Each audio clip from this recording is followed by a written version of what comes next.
Fear of missing out, FOMO. We've all felt it.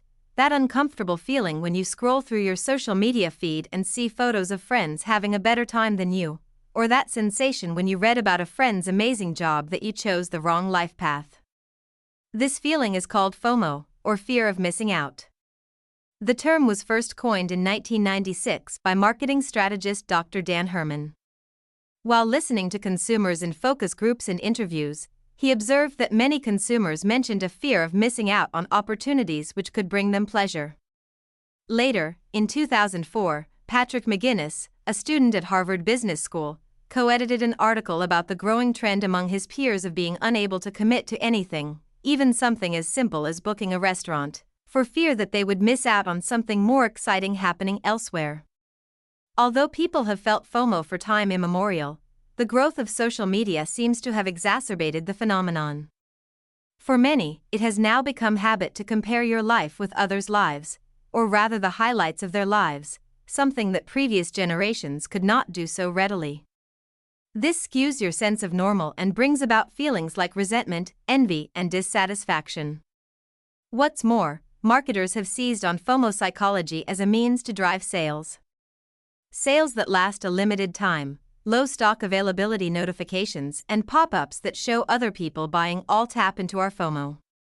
Since the FOMO phenomenon was recognized, it has been increasingly studied by scientists eager to discover its trends and impacts. Scientists at Carleton and McGill University, for example, found that, surprisingly, traits like neuroticism and extroversion did not lead to a greater incidence of FOMO. They did, however, discover that negative FOMO feelings were experienced more often towards the end of the day and at the end of the week, and that FOMO was experienced more by people carrying out obligatory work, like jobs and study. This is not to say that people only experience FOMO when engaged in a mundane activity.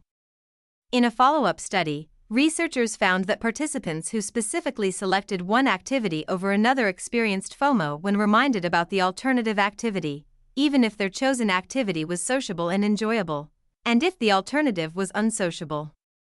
Moreover, they experienced FOMO whether they were reminded about the alternative through social media or in conversation. Interestingly, although FOMO is widely associated with teenagers and young adults and those who use social media, research has found that people of all ages experience it, irrespective of their social media use. Researchers at Washington State University found that it is more closely linked to factors like loneliness and low self-esteem. However, for those people, social media can exacerbate the problem. Some psychologists recognize an upside to FOMO, saying that it can motivate you to take action, connect with others, and get out of your comfort zone. More often than not, though, FOMO leads to increasing isolation and even FOJI, fear of joining in the belief that your own insights or contributions will not be valued. A rising counterculture to FOMO, though, is JOMO, the joy of missing out. This includes the pleasure and satisfaction of a night in, doing what you enjoy best, turning off your phone notifications and living in the moment, focusing not on what you lack but on what you have.